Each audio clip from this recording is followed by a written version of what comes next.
कह रहे हैं जी रिकॉर्डिंग कर लीजिए। चलो ठीक है, तो इसमें स्टार्ट हमारा वहाँ से है जहाँ से हमने ब्रेक किया था लास्ट कोर्स को, जिसमें कि हमने बीजेटी एम्पलीफायर्स और FET amplifiers, mainly BJT amplifiers का हम आप पीसी एनालिसिस करेंगे, इस फ्रिक्वेंसी रिस्पांस हम कंप्लीट करेंगे। तो उसके बाद फिर हम ग्रेजुअली ऐसा ओपन और ओपन के बाद फिर हम आगे फर्दर पावर एम्पलीफायर्स हैं इस कोर्स में। शायद आपने नाम सुना हो, class A amplifier, class B amplifier, ठीक है ना, पुश पुल एम्पलीफायर, फिर क्लास डी एम्पलीफायर। ये तीन क्लास एम्पलीफायर क्लासेस जो है वो हम इस कोर्स में स्टडी करेंगे। और एट द एंड फिर अगर टाइम मिला तो फिर वोल्टेज रेगुलेटर्स आईसी, ठीक है, LM 7 805, जैसे ये आपकी 5 वोल्ट रेगुलेटर होता है, जैसे 9 वोल्ट का। तो जो इस तरह से आपकी लीनियर आईसीज हैं और switch mode digital IC, digital IC regulators. Switch mode regulators mainly आपके पावर एम्पलीफायर्स में आते हैं, बट इस कोर्स में थोड़ा सा मैं आपको आइडिया दिया, ठीक है। उसके बाद फिर हमारे पास इस कोर्स में 4 लेयर डिवाइसेस हैं, थायरिस्टर फैमिलीज, वो लास्ट लास्ट जो चैप्टर है हमारा वो थायरिस्टर फैमिलीज का SCR। शायद आपने SCR का नाम सुना होगा, थायरिस्टर्स। हेलो। जी सर, सुना। तो पावर डिवाइसेस हैं बेसिकली, जो लार्ज पावर ग्राफ में तो लार्ज लोड्स को ड्राइव करना हो हाई पावर के ऊपर, तो उसके लिए आप devices। वैसे जो इलेक्ट्रॉनिक्स है वो लो वोल्टेज पे ऊपर रखती है, जैसे 5 वोल्ट पे ऊपर चलती है, लेकिन जहाँ पे हाई वोल्टेज की रिक्वायरमेंट होती है, हाई वोल्टेज को आपने प्रोसेस करना है, पावर को प्रोसेस करना है, वहाँ पे फिर आप थायरिस्टर्स यूज करते हैं। तो पावर इलेक्ट्रॉनिक्स की जो एप्लीकेशन है, जैसे आपकी फैन के अंदर जो आपका डिमर होता है, इसको 220 वोल्ट पे इसको ऑपरेट करना होता है, इसके लिए फिर आप थायरिस्टर्स यूज करते हैं। और इसके अलावा भी बहुत सारी एप्लीकेशन है। तो जो थायरिस्टर्स की वोल्टेज रेंज ऑफ एप्लीकेशन है, that can be that can range from hundreds of volts to thousands का, ठीक है। जबकि जो एम्पलीफायर्स हैं और डिजिटल सर्किट्स में तो आपको पता है कि आपको जो वोल्टेज लेवल है वो 5 वोल्ट से कम की नजर आएंगे, ठीक है। जैसे आपके माइक्रो प्रोसेसर्स हैं, कंट्रोलर्स हैं, ठीक है, जो भी चीज़ है VLSI की होती है एप्लीकेशन, उसमें लो वोल्टेज की एप्लीकेशन। जो एम्पलीफायर है इसमें वोल्टेज आपका टेंस ऑफ वोल्ट्स में जा सकता है, 10 वोल्ट हो सकता है, 50 वोल्ट हो सकता है, 100 हो सकता है। तो इससे बड़ी वोल्टेज लेवल से पर आप थायरिस्टर्स को लगेगा, ठीक है ना। तो वहाँ पे भी थायरिस्टर भी बेसिकली स्विचिंग कर रहे होते हैं। तो इलेक्ट्रॉनिक्स मेनली आपकी स्विचिंग डिवाइसेज होती है, ऑन ऑफ कर सकते हैं। तो this a mixture of this course is basically mixture of these devices, जिसमें कि आप डिस्क्रीट डिवाइसेस भी पढ़ रहे हैं, फिर एनालॉग भी पढ़ रहे हैं, सॉरी डिस्क्रीट भी पढ़ रहे हैं और इंटीग्रेटेड भी पढ़ रहे हैं, और डिजिटल भी है और एनालॉग, ठीक है। तो इलेक्ट्रॉनिक्स की बेसिकली आप दो डिवीजन कर सकते हैं, मेन इसको डिवाइड कर सकते हैं दो सब क्लासेस में। एक आपकी एनालॉग डोमेन आ जाती है, एक डिजिटल डोमेन, और ट्रांजिस्टर्स को भी फिर आप इन दोनों डोमेन्स में यूटिलाइज कर सकते हैं, एनालॉग में डिजिटल, ठीक है।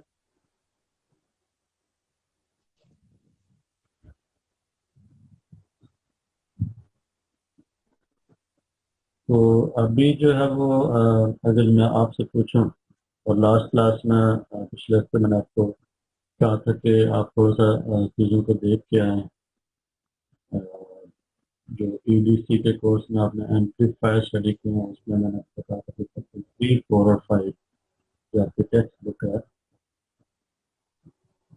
उस टेक्स्ट बुक का आप ये चैप्टर जरा देख के आइएगा, तो वहाँ से हम स्टार्ट करेंगे। थोड़ा सा आपको ताकि आइडिया हो पहले से, तो चीज़ें आसान हो।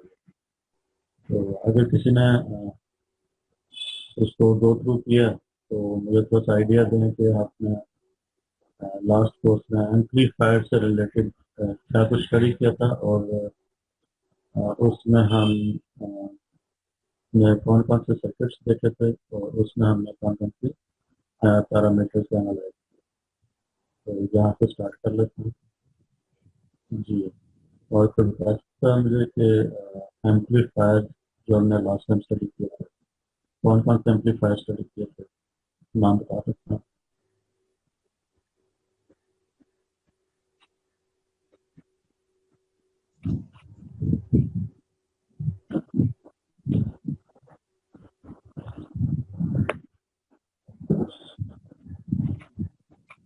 जी, एनीवे,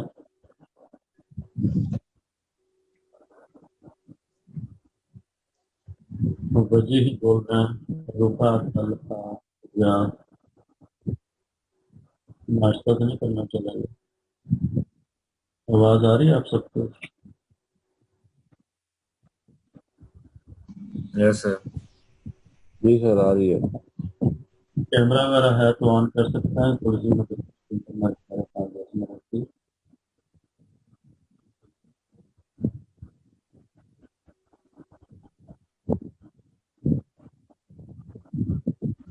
सर लास्ट सेशन में जो एम्पलीफायर पढ़े थे वो सर ऑडियो एम्पलीफायर थे, जिसमें low frequency response, high frequency response, यही चीजें देखते थे वो लो फ्रीक्वेंसी ईडीसी में सर। रिस्पॉन्स? नहीं, मैं ईडीपी की बात नहीं कर रहा, मैं ईडीसी की बात कर रहा हूँ।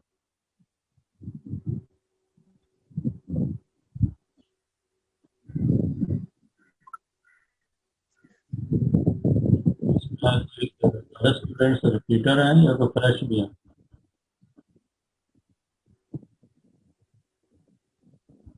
सर मोस्टली रिपीटर ही है। ये तो फिर अच्छी बात है।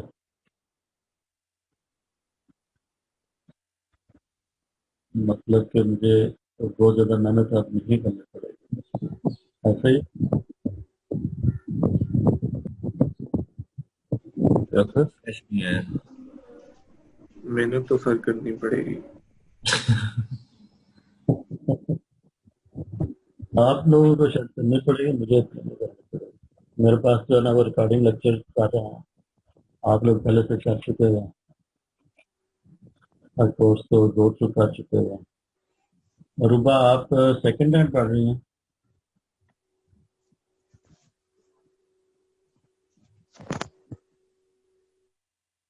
भाई आप लोग अगर नहीं बोलेंगे ना तो फिर जरा मुश्किल होगी। मुझे पता तो चले कि किस डायरेक्शन में जाना है और क्या कुछ आप लोग पहले से कर चुके हैं। तो मैं चाह रहा हूँ कि अभी अगली जो 5-10 मिनट है उसमें डिस्कशन हो जाए, कुछ आपकी तरफ से फीडबैक मिले। Yes sir.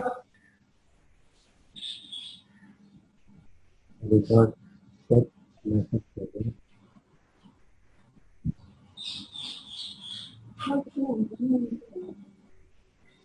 चलो ठीक है अभी।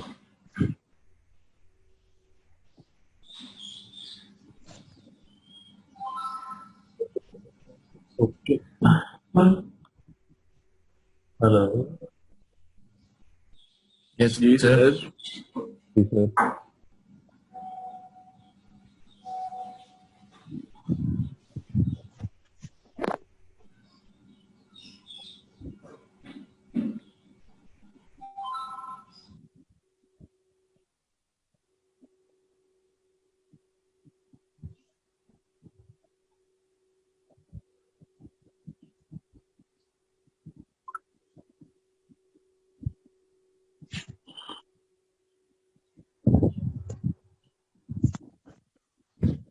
चलो फिर आप वजी, आप कह रहे जी कि लास्ट टाइम आप कर चुके हैं तो ऐसे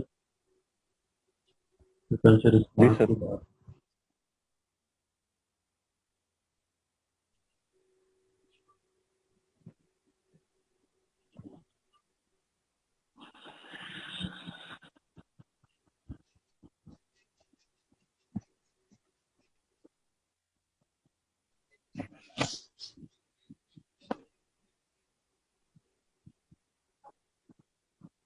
तो इस तरह फिर के ना, अगर आप लोग ने इस तरह से देखी हुई है तो हम लोग बीजेटी एम्पलीफायर से स्टार्ट कर रहे हैं। बीजेटी एम्पलीफायर का हमने जो लास्ट टाइम एनालिसिस किया हुआ है, उसमें हमने उसका गेन कंप्यूट किया है, और जिसमें कि कॉमन एमिटर एम्पलीफायर है, कॉमन बेस है, कॉमन कलेक्टर है। उन एम्पलीफायर्स का हम जब एनालिसिस कर रहे थे तो उस वक्त हम उनका गेन कंप्यूट कर रहे थे वोल्टेज गेन। ठीक है। और अगर मैं आपको एम्पलीफायर दिखा सकता हूँ तो let me show you.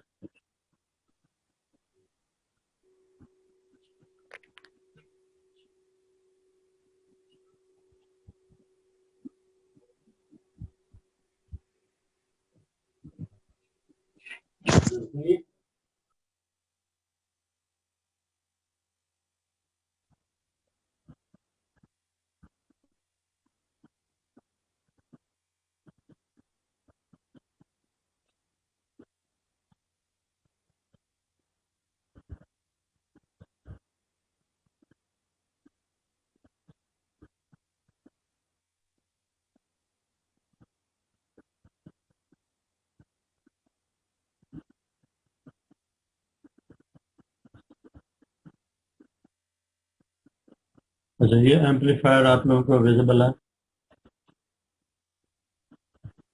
ठीक है। ओके। अच्छा, इसका एनालिसिस करना है मुझे। किस तरह के कितने एनालिसिस पे करूँगा, कौन कौन से analysis? DC analysis, AC analysis.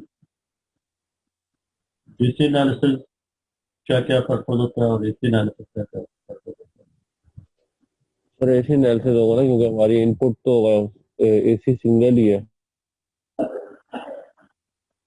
है? नो, वो भी होगा, लेकिन मैं इसके बिल्कुल बेसिक चीज़ें पूछ रहा हूँ। अगर मैं इस सर्किट का एनालाइज करना चाह रहा हूँ तो इसमें डीसी एनालिसिस ही परफॉर्म करना है, हमने एसी एनालिसिस परफॉर्म करना है। ठीक है। और एसी एनालिसिस में हम फ्रिक्वेंसी एनालिसिस भी करेंगे, और इसके अलावा कौन कौन से एनालिसिस करेंगे और कौन कौन से पैरामीटर्स फाइंड करेंगे?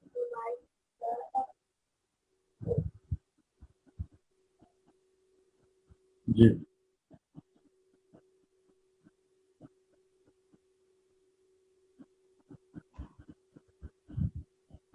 ये ना मैं आपको पिछले कोर्स की चीज़ें पूछ रहा हूँ, अभी कोई नई चीज़ हम डिस्कस नहीं कर रहे।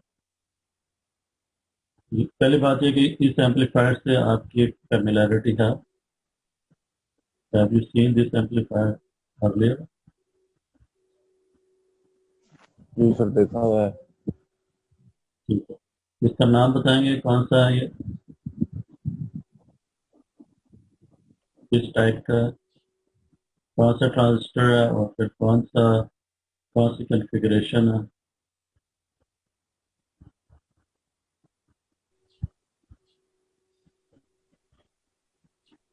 ओके। तो बेसिकली इसमें ट्रांजिस्टर जो है वो एक एनपीएन ट्रांजिस्टर है। ठीक है, this one is NPN transistor. Okay. और जो कॉन्फ़िगरेशन है इसकी, कॉमन बेस, कॉमन एमिटर और कॉमन कलेक्टर में से ये एक कॉमन एमिटर एम्पलीफायर है। कॉमन एमिटर एम्पलीफायर वो होता है जिसमें इनपुट आपकी बेस पे होती है, आउटपुट कलेक्टर से होती है। तो यहाँ पे बेस पे मैं इनपुट सिग्नल अप्लाई कर रहा हूँ, जिसकी input source through this resistance R S and capacitance P S, और आउटपुट मैं कलेक्टर से उठा रहा हूँ through this capacitor, coupling capacitor. और ये आपका लोड कनेक्टेड है। ये लोड आपका रजिस्टिव लोड है। इस केस में आप यहाँ पे जो स्पीकर पे अप्लाई कर सकते हैं। तो यहाँ पे जो सिग्नल मिलेगा वो यहाँ इस सिग्नल का एम्पलीफाइड वर्जन होगा। यहाँ सिग्नल एम्पलीफाइड मिलेगा। तो ये जो एम्पलीफायर है, ये एक वोल्टेज गेन एम्पलीफायर है। ये आपको गेन प्रोवाइड करेगा इस ट्रांजिस्टर।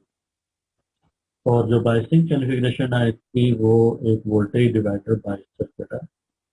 वोल्टेज डिवाइडर बायस में ये दो रजिस्टर्स होते हैं, जो कि बेस साइड पे कनेक्टेड है, बेस का नाइट मिडल पे है। तो यहाँ पे जो वोल्टेज है वो डिवाइड होकर इन दो रजिस्टर्स के ऊपर इस ये जो वोल्टेज अप्लाई है ये डिवाइड होकर इन दो रजिस्टर के कॉमन पॉइंट पे आ रही है, और यहाँ से इसके बेस को ट्रांसफर डीसी बाइसिंग आपकी इन रजिस्टर्स के थ्रू आप परफॉर्म कर रहे हैं और यहाँ पे वोल्टेज जो भी आएगी बेस को वो ट्रांजिस्टर को ऑन कर देगी और ट्रांजिस्टर का एक क्यू पॉइंट कर देगी।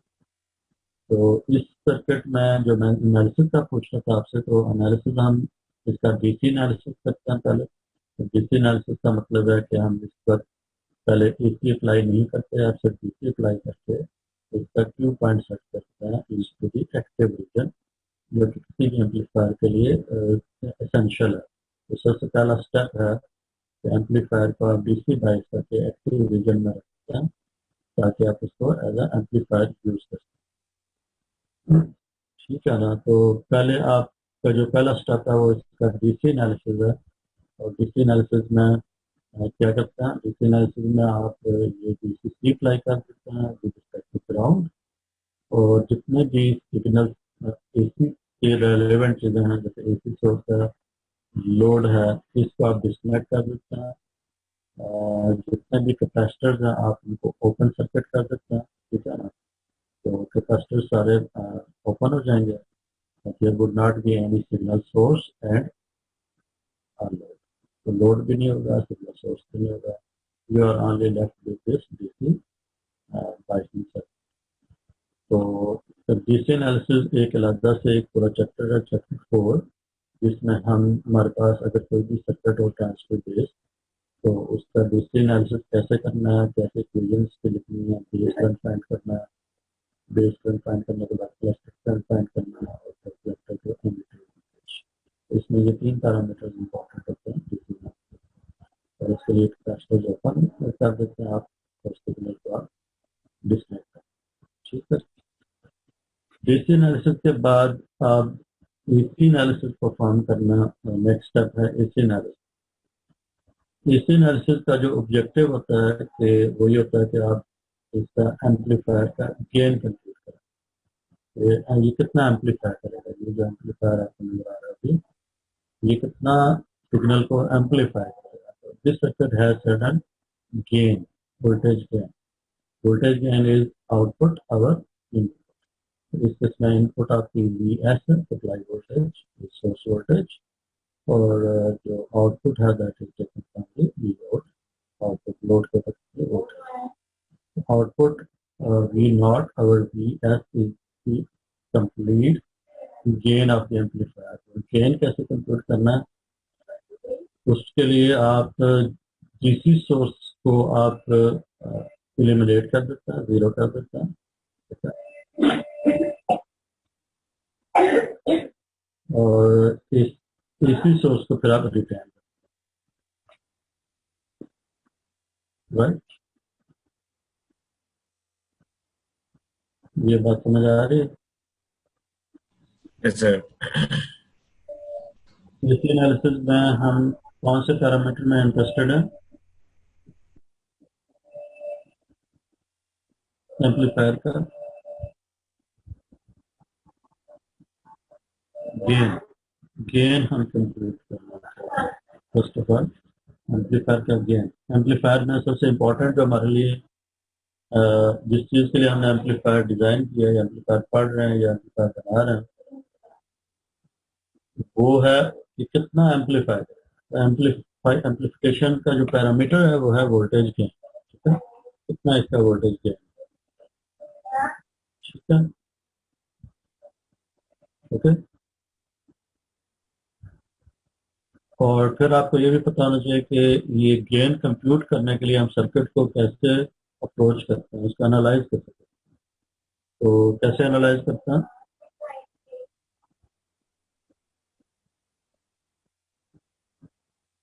गेन कंप्यूट करने के लिए सर्किट को हम कैसे अप्रोच करेंगे। अगर ये सर्किट मुझे गिवन हो तो मैं इस सर्किट को एनालाइज कैसे करूंगा कि मैं इसका गेन कंप्यूट करूँ। जी, एनीवन? सर गेन तो बेसिकली वी आउट और वी इन होता है ना, जी, तो हमें पहले वी आउट निकालना पड़ेगा इसके लिए। तो कैसे? ये सर सर हम मैं कह रहा हूँ कि हमें वी आउट निकालना पड़ेगा ना। और वही मैं कह रहा इक्विवेलेंट सर्किट ड्रॉ करेंगे। हूँ जी ठीक है good। और फिर वी आउट निकालने के लिए हमें क्या करना पड़ेगा सर। गेन का बेसिक फार्मूला तो वी आउट और वी इन होता है ना। हम्म, तो तो वोल्टेज इन तो हमें पता है, तो वोल्टेज आउट निकाल लेंगे तो हमारे पास गेन आ जाएगा। वोल्टेज थोड़ा कम होता है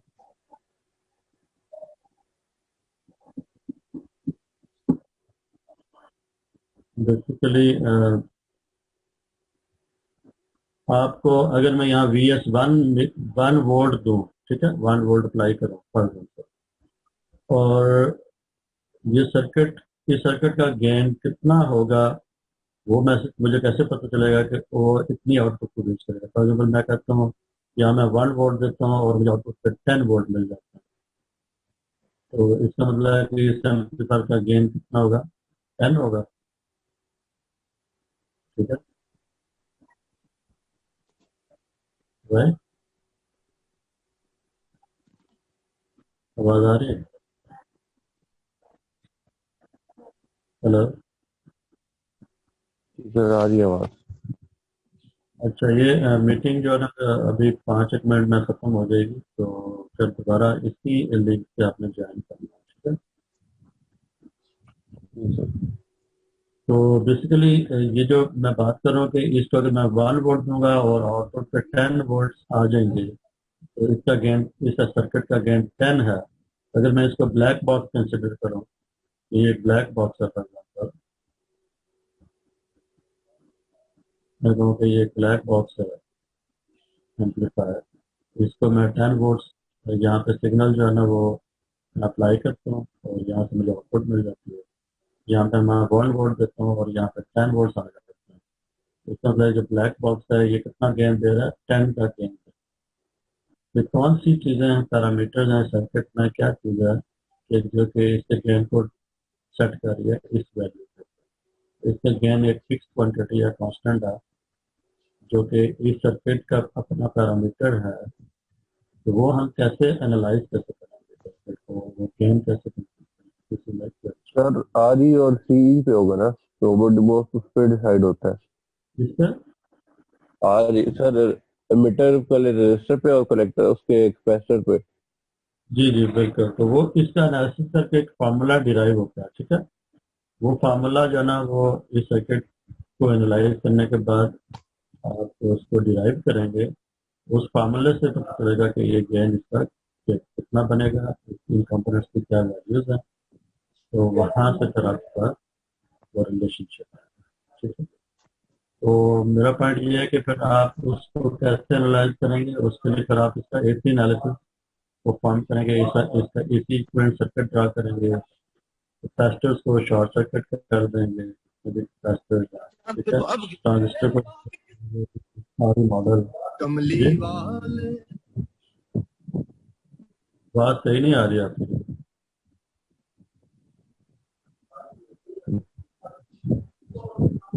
क्या कह रहे हैं? हेलो, जी सर। आवाज, मेरी आवाज आपको आ रही है? इससे लाउड एंड क्लियर। ओके। जी सर।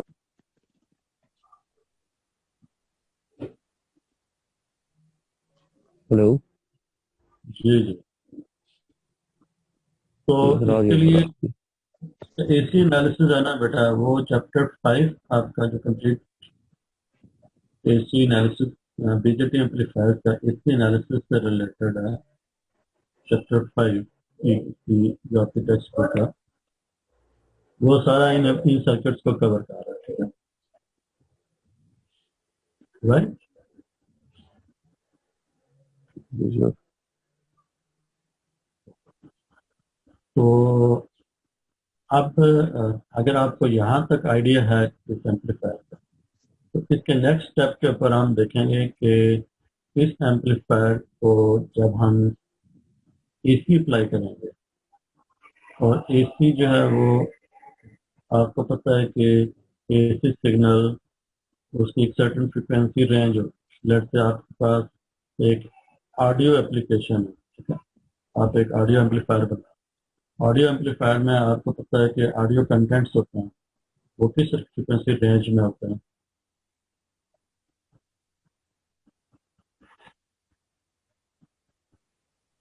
ऑडियो एम्पलीफायर में ऑडियो फ्रिक्वेंसी रेंज क्या है? ऑडिबल रेंज का पता है ना आपको? Yes sir. जी सर। क्या रेंज है वो? सर 3300 हर्ट्ज से 3 मेगाहर्ट्ज तक। नो,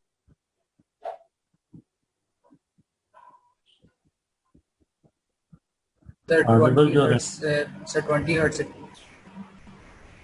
20 20 किलो हर्ट्ज से ना, 20 टू 20 20 to 20 किलो। जी बिल्कुल। तो 20 टू 20 किलो हर्ट्ज जो है ना, ये आपकी ऑडिबल फ्रिक्वेंसी रेंज है, ठीक है। तो अगर आप कोई एम्पलीफायर बना रहे हैं, ऑडियो एम्पलीफायर बना रहे हैं, तो उसको किस फ्रिक्वेंसी रेंज पे ऑपरेट करना आप करेगा? वो इस फ्रिक्वेंसी रेंज में ऑपरेट करेगा जो भी ऑडिबल रेंज है, 20 टू 20 किलो हर्ट्ज की रेंज। तो इसका मतलब है कि एम्पलीफायर को जो आप इनपुट सिग्नल दे रहे हैं, वो एक सिंगल फ्रिक्वेंसी नहीं दे रहे, वो एक रेंज ऑफ फ्रिक्वेंसी होगी हमेशा। चाहे वो ऑडियो एम्पलीफायर की आप एप्लीकेशन ले लें, ठीक है, या फिर कोई और एप्लीकेशन ले लें जिसमें कि कोई कम्युनिकेशन सिस्टम की एप्लीकेशन ले लें जिसका कोई सिग्नल ट्रांसमिट कर रहे हैं, तो वहाँ पे भी एम्पलीफायर यूज होंगे। आपको पता है कम्युनिकेशन में एम्पलीफायर तो लाजमी चाहिए, दोनों को कम्युनिकेशन हो ही नहीं सकती, ठीक है। इसके अलावा और जितनी भी एप्लीकेशन जहाँ पे भी आपको एम्पलीफायर की रिक्वायरमेंट है, ठीक है ना, जहाँ जहाँ पे भी एम्पलीफायर यूज होना है, वो आप यू कैन थिंक कि आपके अराउंड जितनी भी एप्लीकेशंस हैं इंजीनियरिंग की, जहाँ जहाँ पे आपको एम्पलीफायर्स की रिक्वायरमेंट है, वहाँ वहाँ पे आपको बेसिकली वो एम्पलीफायर डिफरेंट फ्रिक्वेंसीज के ऊपर उनका आपने रिस्पॉन्स देखना है, ठीक है, उनको यूज करना है डिफरेंट फ्रिक्वेंसीज को अपने एम्पलीफायर में। मेरी क्लास हो गई।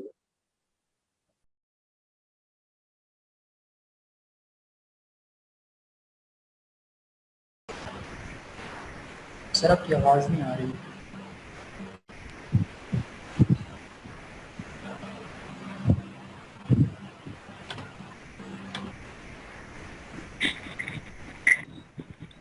हेलो। जी सर, अब आवाज आई है।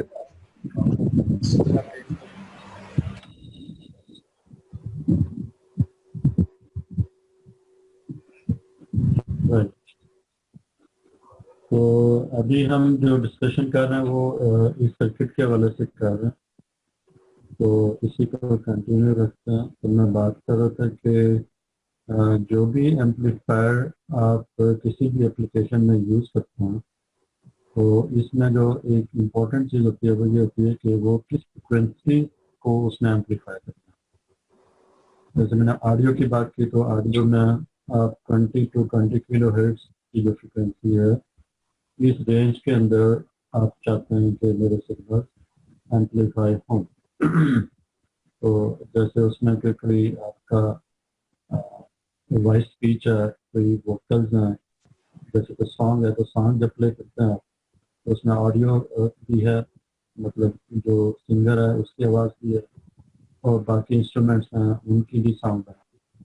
तो डिफरेंट जो इंस्ट्रूमेंट्स हैं उनकी डिफरेंट साउंड की साउंड फ्रिक्वेंसी है। जो आपका सिंगर है उसकी जो वॉइस है उसकी अपनी फ्रिक्वेंसी है। तो ये पूरा जो बैंड है, इस पूरे बैंड के ऊपर जो आपका जो सॉन्ग है उसमें डिफरेंट फ्रिक्वेंसी कंपोनेंट्स हैं, इंस्ट्रूमेंट्स हैं, आपका जो वोकलिस्ट है उसकी आवाज़ है, इन सारे फ्रिक्वेंसीज को आप चाहते हैं कि इक्वली एम्पलीफाइड हों और आप ताकि आपकी जो ऑडियो है वो एक आपकी रीजनेबल ऑडियो आ सके। बाद वक़्त आपने ये चीज़ देखी होगी कि अगर कोई एम्पलीफायर में प्रॉब्लम आ रहा हो तो बाद वक़्त ये होता है कि आपकी जो सिंगर है उसकी आवाज़ तो बैटरी होती है, बाकी जो इंस्ट्रूमेंट्स हैं उनकी आवाज़ काफ़ी ऊपर चली जाती है, ठीक है ना? इसी तरह से वाइस वर्सा भी होता है कि आपकी जो बाकी साउंड्स हैं वो बैठ जाती हैं जो वोकलिस्ट है उसकी आवाज़ जो है हाई हो जाती है या फिर आप उसकी टेरेबल बेस वगैरह सेट करके कुछ फ्रिक्वेंसी कंपोनेंट्स को आप उसके मेंटल को इंक्रीज कर सकते हैं, कुछ को डिक्रीज कर सकते हैं। तो जैसे आपके जो बड़े सिस्टम होते हैं एम्पलीफायर सिस्टम, उसमें बहुत सारी नॉब्स होती हैं जो कि आप आगे पीछे करके उनके फ्रिक्वेंसीज को जो वॉइस है उसको ऊपर नीचे करके अपनी सेटिंग कर सकते हैं, ऑडियो की क्वालिटी को सेट कर सकते हैं, ठीक है ना? उसमें डिफरेंट ट्यूनिंग पे टर्मिनल्स होते हैं। तो ये सारी चीज़ जो है ना वो फ्रिक्वेंसी से रिलेटेड है। फ्रिक्वेंसी पूरे रेंज के अंदर जो सिग्नल्स हैं डिफरेंट वो डिफरेंट फ्रिक्वेंसीज के होते हैं।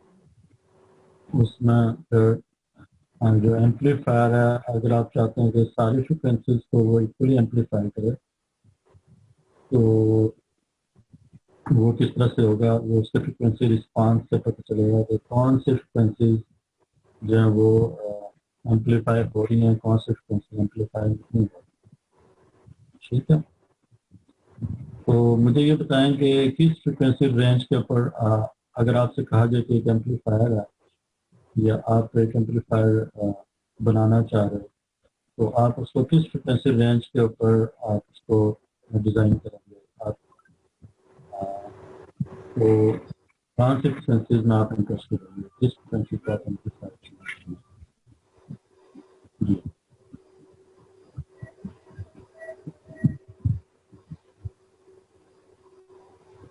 Any idea?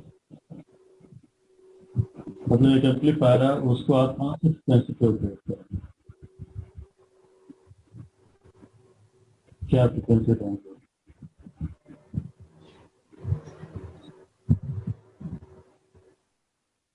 Anyone?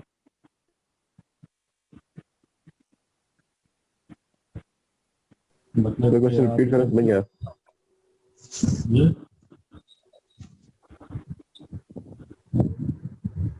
Hello, sir मैं कह रहा हूँ क्वेश्चन रिपीट कर रहे हैं, ठीक से समझ नहीं आया।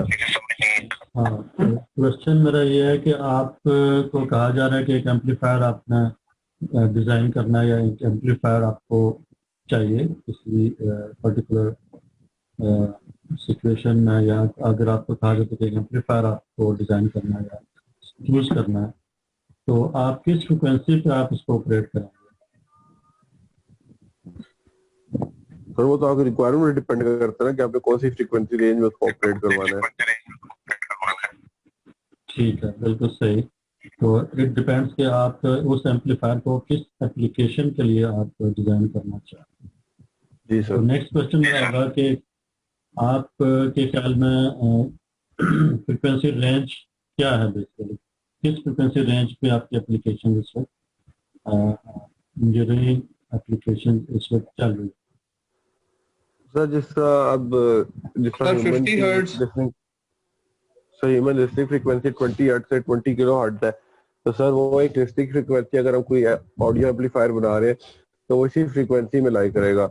वो सर हम कुछ पावर एम्पलीफायर डिफरेंट चीज किसी और चीज के लिए यूज कर, फ्रीक्वेंसी ज्यादा जा रही है तो वो उसी के हिसाब से हो जाएगा।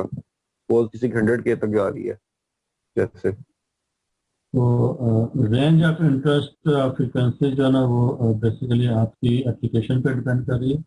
और मेरा क्वेश्चन ये है कि आपके ख्याल में जो अभी एग्जिस्टिंग एप्लीकेशन हैं इस वक्त इंजीनियरिंग के अंदर या डिफरेंट फील्ड्स के अंदर वो किस फ्रिक्वेंसी रेंज पे एम्पलीफायर्स बन रहे हैं, ऑपरेट हो रहे हैं? फ्रिक्वेंसी रेंज क्या है? तो एम्पलीफायर की हाँ, कौन कौन सी फ्रिक्वेंसी इस वक्त हैं जिस पे आपके एम्पलीफायर्स ऑपरेट कर रहे हैं?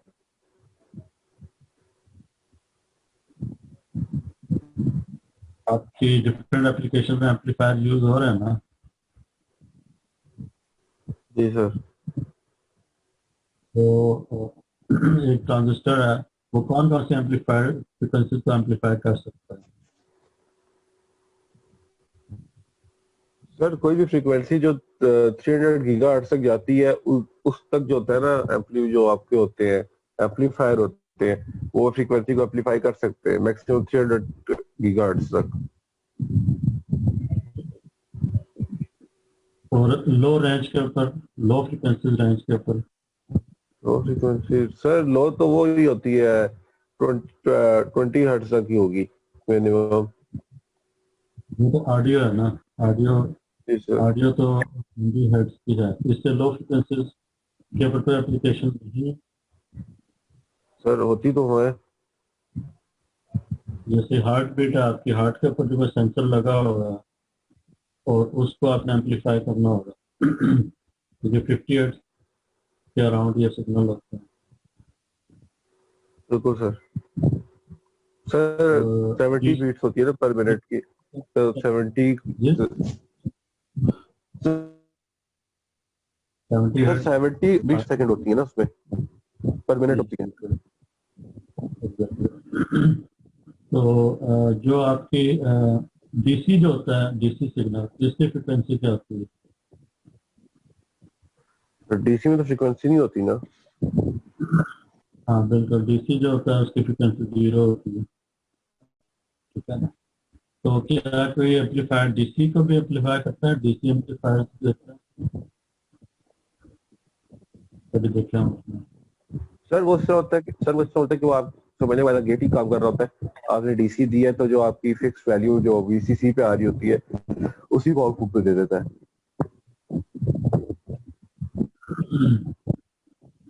हाँ लेकिन मैं कह रहा हूँ कि डीसी एम्पलीफायर्स भी होते हैं या नहीं?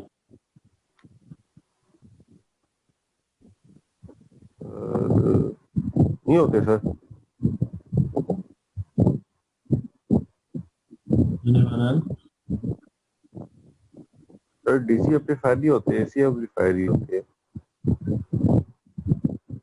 else? और कोई?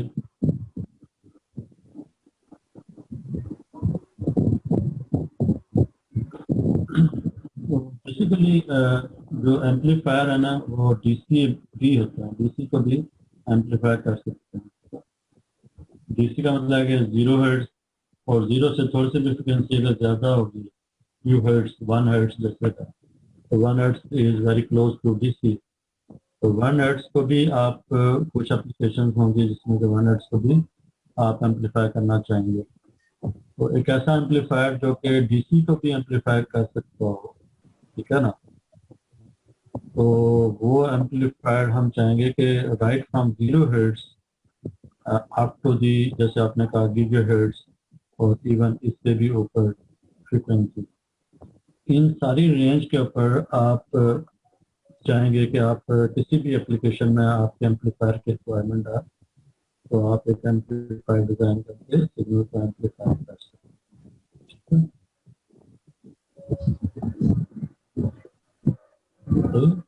It's depend upon your interest, frequency of interest, कि किन फ्रिक्वेंसी को आपने एम्पलीफाई करना है, और उसके लिए आप डिफरेंट एम्पलीफायर का एम्पलीफायर्स डिजाइन। तो उसके जो ट्रांजिस्टर है वो सूटेबल ट्रांजिस्टर सेलेक्ट करेंगे कि कौन से फ्रिक्वेंसी के ऊपर आपको कौन सी डिवाइस यूज करनी है। कुछ ट्रांजिस्टर्स लो फ्रिक्वेंसी के ऊपर जो है वो सूटेबल है, एम्पलीफाई करता है, और वो ट्रांजिस्टर्स में भी हाई फ्रिक्वेंसी पे तो उनकी परफॉर्मेंस अच्छी ना हो, हाई फ्रिक्वेंसी को वो एम्पलीफाई ना कर सकता। उसके लिए आप अगर हाई फ्रिक्वेंसी को एम्पलीफाई करना है तो you have to go for packet transistors जो कि हाई फ्रिक्वेंसी के ऊपर उनकी परफॉर्मेंस अच्छी है। तो जैसे आपके RFM ट्रांजिस्टर्स हैं, रेडियो फ्रिक्वेंसी के ऊपर RF एम्पलीफायर में, उसमें जो ट्रांजिस्टर होते हैं वो RF ट्रांजिस्टर्स भी होते हैं, और उनकी परफॉर्मेंस, उनकी जो स्पीड है वो ज़्यादा हाई होती है, और उनका जो कंस्ट्रक्शन है या उनकी जो मैन्युफैक्चरिंग है वो उसकी बेस के ऊपर आप आपको ठीक है। तो ट्रांजिस्टर जो डिवाइस है ये एक सर्टन फ्रिक्वेंसी तक इसको आप यूज कर सकते हैं, इससे बियॉन्ड फ्रिक्वेंसी के ऊपर वो एप्लीकेबल नहीं होती, ठीक है ना। हर ट्रांजिस्टर की एक सर्टन फ्रिक्वेंसी की लिमिट है जो कि इसकी बैंडविड्थ से डिफाइन होती है, इसकी जनरेशन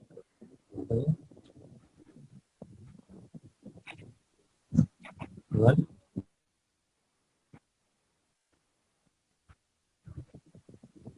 यहाँ तक बात कुछ क्लियर हुई है कि ट्रांजिस्टर में एम्पलीफायर किसी भी एम्पलीफायर में फ्रीक्वेंसी का जो रोल है वो क्यों है, क्यों हम फ्रीक्वेंसी रिस्पांस फाइंड करना चाह रहे हैं किसी भी सर्किट का या किसी भी एम्पलीफायर का। क्योंकि एम्पलीफायर में एक रेंज ऑफ फ्रीक्वेंसीज के ऊपर नंबर 1 ऑपरेट होना, ठीक है। सेकेंडली डिपेंडिंग ऑन एप्लीकेशन किस फ्रीक्वेंसी को आप एम्पलीफाई करना चाह रहे हैं, फ्रीक्वेंसी ऑफ इंटरेस्ट क्या है वो मैटर करता है। तो एक एम्पलीफायर है जो कि लो फ्रिक्वेंसीज को तो एम्पलीफाई कर सकता है, माइट भी हाई फ्रिक्वेंसी को एम्पलीफाई ना कर सकते। कुछ एम्पलीफायर ऐसे भी हो सकते हैं जो हाई फ्रिक्वेंसी को एम्पलीफाई कर सकते हैं, लो को एम्पलीफाई नहीं कर सकते, ठीक है ना। बात समझ आ रही है?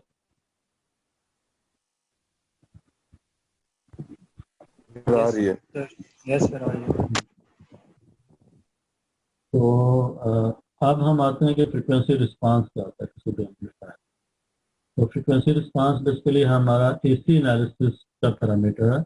हम जब एसी एनालिसिस परफॉर्म करते हैं तो उसके लिए हमें पता है कि हमने डीसी को जीरो करना है, ट्रांजिस्टर का एसी इक्विवेलेंट सर्किट ड्रा करना है और पूरे सर्किट को ट्रांसफॉर्म करना है इनटू एसी इक्विवेलेंट।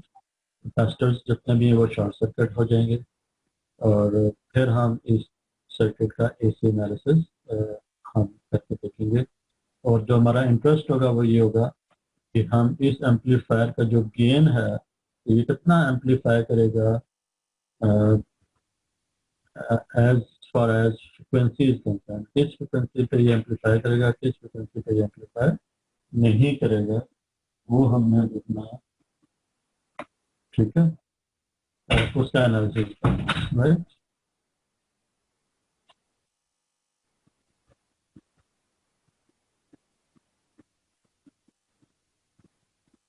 तो स्टार्टिंग पॉइंट जो हमारा होगा वो ये सर्किट है, ठीक है। इस सर्किट का हम फ्रिक्वेंसी एनालिसिस करने जा रहे हैं और हम देखना चाह रहे हैं कि इस सर्किट का जो गेन है वो फ्रिक्वेंसी के साथ किस तरह से वेरी करेगा। तो फ्रिक्वेंसी रिस्पांस बाय डेफिनेशन अगर मैं कहूँ कि इसकी डेफिनेशन क्या होगी तो frequency response is basically the इसको मैं यहाँ पर ना डेफिनेशन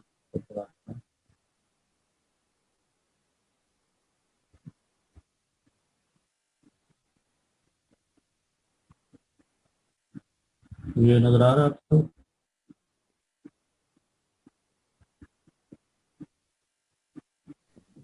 इस तरह है। So frequency response is the quantitative measure of the output spectrum of a system or device in response to a stimulus. ठीक है, स्टिमुलस का मतलब है इनपुट सिग्नल, जो भी इनपुट सिग्नल अप्लाई कर रहा है, ठीक है ना। इसके रिस्पांस में जो आउटपुट सिग्नल है उसका स्पेक्ट्रम क्या होता है, ठीक है ना। It is a quantitative measure of the output spectrum in response to the input. तो स्पेक्ट्रम जो टर्म है इसका कुछ आइडिया आपको स्पेक्ट्रम क्या होता है? आउटपुट स्पेक्ट्रम का क्या मतलब है?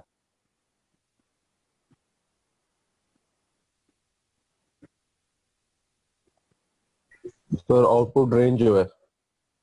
Spectrum is a term related with the frequency, ठीक है। तो स्पेक्ट्रम का मतलब है फ्रीक्वेंसी, राइट।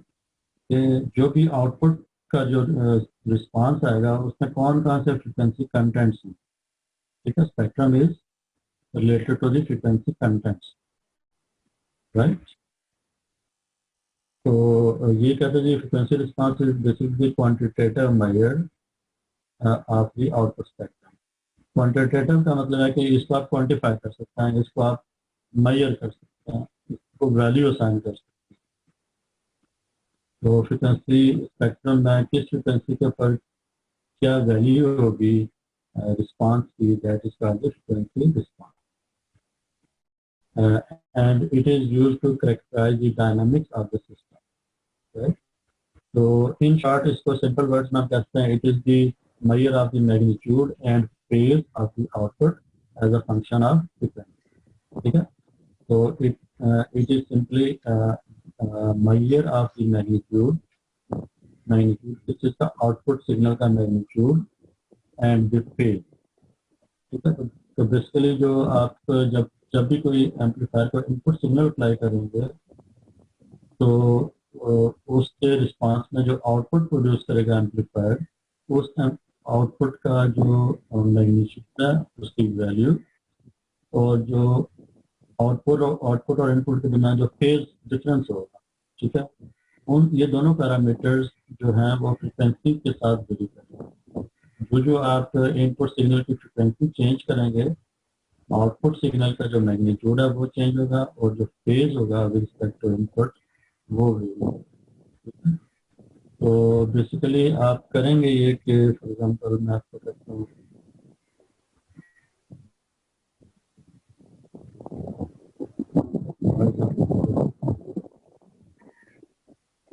ये बता सकते,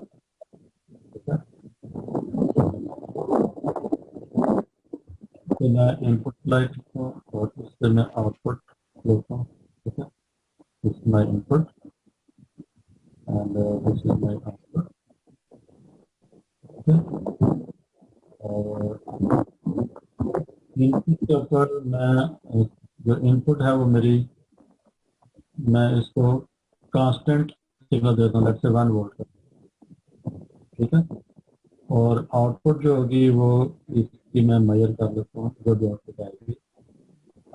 इनपुट की जो फ्रीक्वेंसी है उसको इनपुट के मैग्नीट्यूड को मैं फिक्स कर देता हूँ और फ्रीक्वेंसी को मैं वेरी करता जाता हूँ, कॉरस्पॉन्डिंगली मैं आउटपुट देखता हूँ कि आउटपुट मेरी किस तरह से चेंज होता है, ठीक है। लेट्स से मैं यहाँ पे 1 वोल्ट देता हूँ और मुझे यहाँ पे मिल जाते हैं 10 वोल्ट, और उस वक्त मेरी फ्रीक्वेंसी है 1 किलो हर्ट्ज, ठीक है, 1 किलो हर्ट्ज, 1 किलो हर्ट्ज पे 10 वोल्ट मिल रहा है।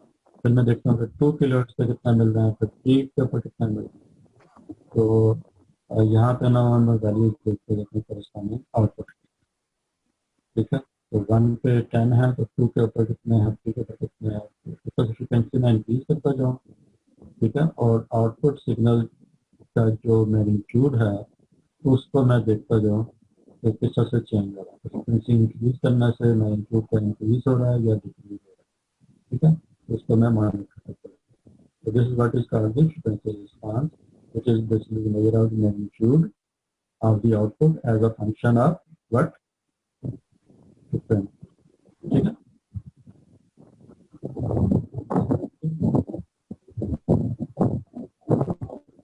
तो जो मेरा पैरामीटर है इसको ना मैं बेसिकली इस तरह से प्लॉट भी कर सकता हूँ, मैं इस तरफ फ्रीक्वेंसी को प्लॉट करूँ और इस तरफ आउटपुट सिग्नल को प्लॉट कर लूँ, ठीक है। आउटपुट मेरी क्या चेंज हो रही है as a function of frequency. तो यहाँ पे सबसे मैं टेबल कंस्ट्रक्ट कर लूँ, इस तरफ मेरी फ्रीक्वेंसी आ जाए, ये मेरी फ्रीक्वेंसी आ जाए, और इस तरफ मेरी आउटपुट आ जाए। तो ये मेरा इनपुट का वेरिएबल है, इसको मैं चेंज करता जा रहा हूँ, और ये मेरा आउटपुट का वेरिएबल है, एम्पलीफायर के आउटपुट का वेरिएबल है, उसका मैग्नीट्यूड, आउटपुट का मैग्नीट्यूड, और इन दोनों को मैं अब एक प्लॉट के ऊपर इसको मैं देख लूँ कि फ्रीक्वेंसी के साथ आउटपुट मेरी किस तरह से वेरी हो रहा है। तो जो भी रिस्पांस आएगा, आउटपुट बढ़ रही है या कम हो रही है, that is called the frequency response, ठीक है।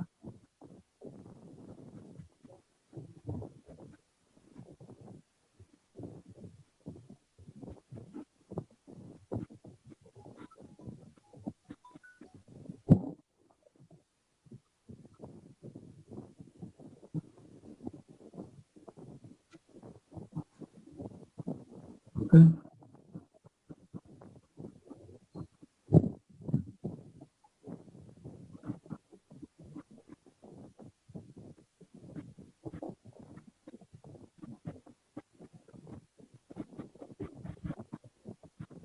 So these are the few typical responses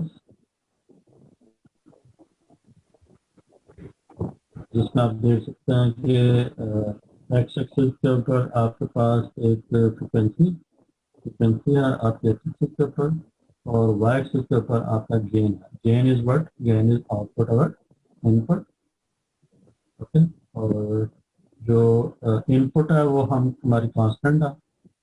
अगर इनपुट कांस्टेंट है तो जो गेन होगा that would be directly proportional to voltage, output voltage.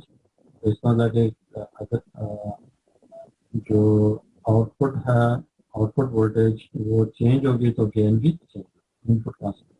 सही.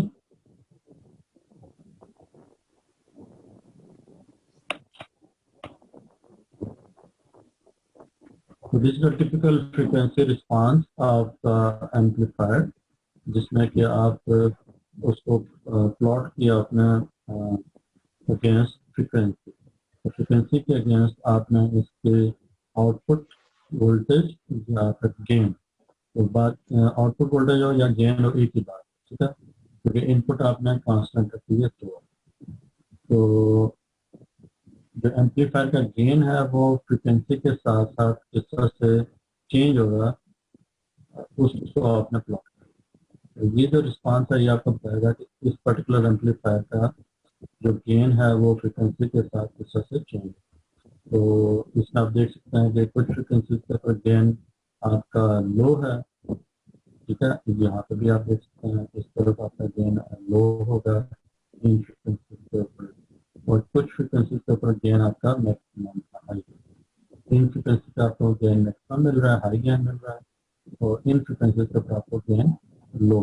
ठीक है. तो फ्रीक्वेंसी रिस्पांस से आपको किसी भी एम्पलीफायर के फ्रीक्वेंसी रिस्पांस से आपको पता चलेगा कि कौन सा फ्रीक्वेंसी का एम्पलीफायर कर रहा है, कौन सा फ्रीक्वेंसी का एम्पलीफायर नहीं कर रहा है. The response would be an indicator of the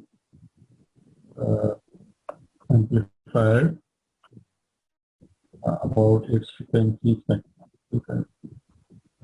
ये पर्टिकुलर एम्पलीफायर कौन सी फ्रीक्वेंसी के ऊपर आना बेहतर के अंदर है, कौन सी फ्रीक्वेंसी एम्पलीफाई कर सकता है, कौन सी फ्रीक्वेंसी एम्पलीफाई नहीं कर सकता.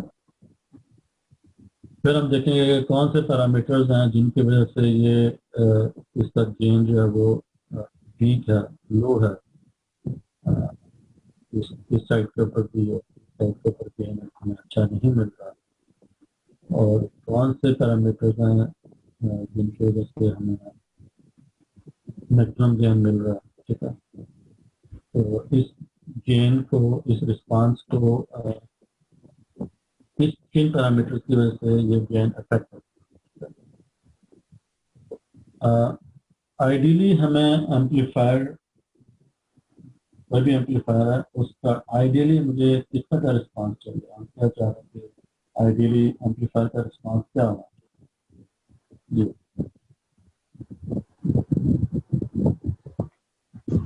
किस तरह का रिस्पांस होना चाहिए.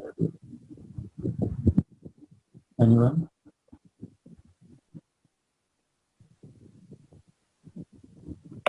हेलो. इस क्वेश्चन रिपीट कर दें. क्वेश्चन ये है कि जैसे यहाँ पे एक एम्पलीफायर का मैंने गेन आपको बताया कि कुछ फ्रिक्वेंसी पे इसका गेन लो है, कुछ फ्रिक्वेंसी के ऊपर इसका गेन मैक्सिमम है. ठीक है. तो ये पर्टिकुलर रिस्पांस है. लो फ्रिक्वेंसी के ऊपर भी और हाई फ्रिक्वेंसी के ऊपर ये एम्पलीफायर नहीं करता, जबकि एक मिड फ्रिक्वेंसी रीजन में इसका गेन बेहतर है, अच्छा है, मैक्सिमम एम्पलीफायर. तो आपके ख्याल में एम्पलीफायर का रिस्पांस किस तरह का आइडियली होना चाहिए.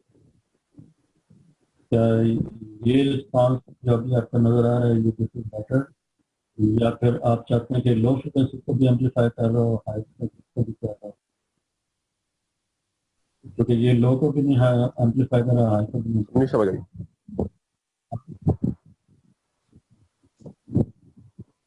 आपके ख्याल में आइडेंटिफायर कौन सा होगा?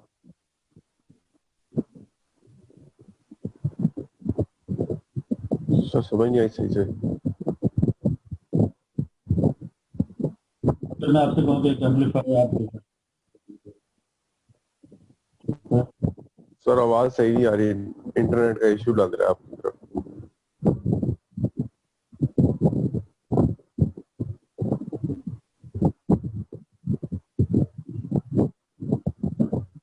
अच्छा, अभी बताएंगे, आपको आवाज क्लियर आ रही है?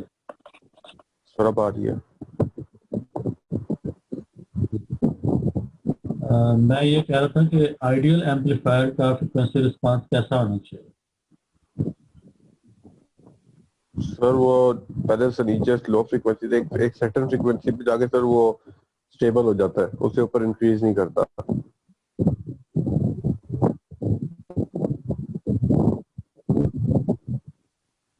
Anyone else?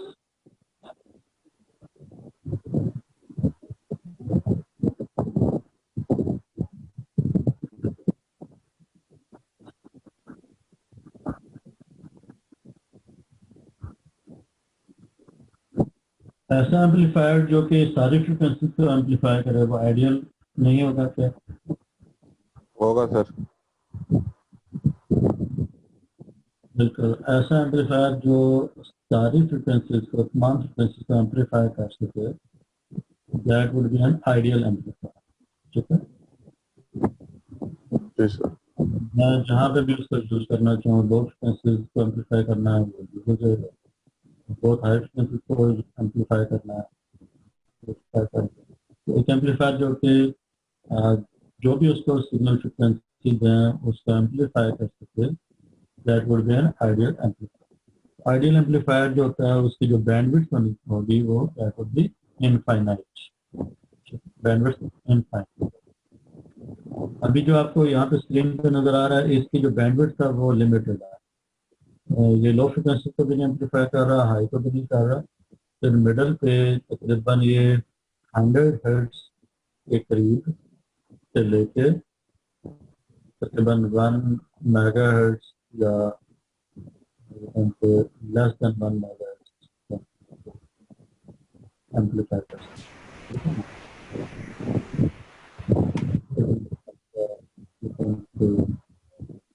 5 मेगाहर्ट्ज ऐसे।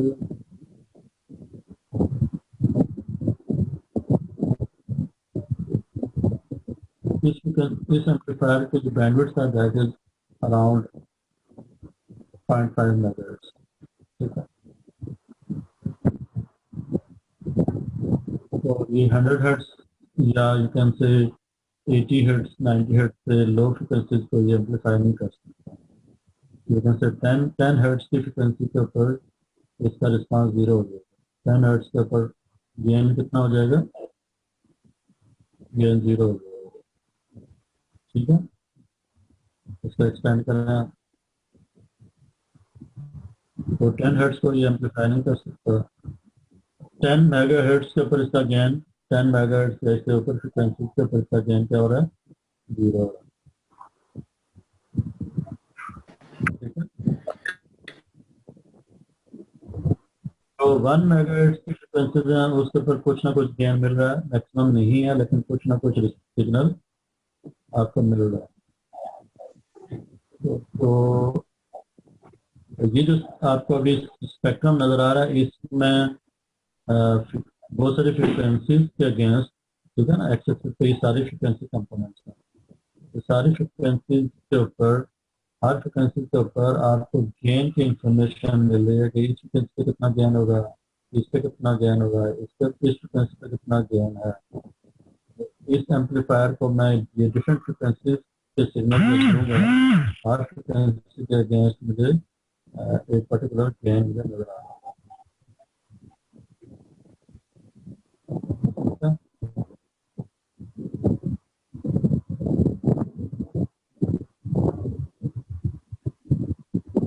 और यहाँ तक आपको कैसे समझ आया है कि फ्रिक्वेंसी रिस्पांस क्या होता है किसी भी एम्पलीफायर का?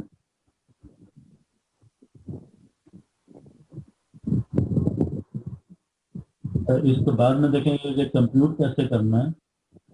और इसमें कौन कौन से पैरामीटर हैं जिनकी वजह से रिस्पांस अफेक्ट होता है। लेकिन अभी तक आपको जो चीज़ मैंने कन्वे की है वो ये थी कि किसी भी एम्पलीफायर का फ्रीक्वेंसी रिस्पांस का क्या मतलब है, उससे आप क्या चीज़ अचीव कर रहे हैं। जी, एनीवन?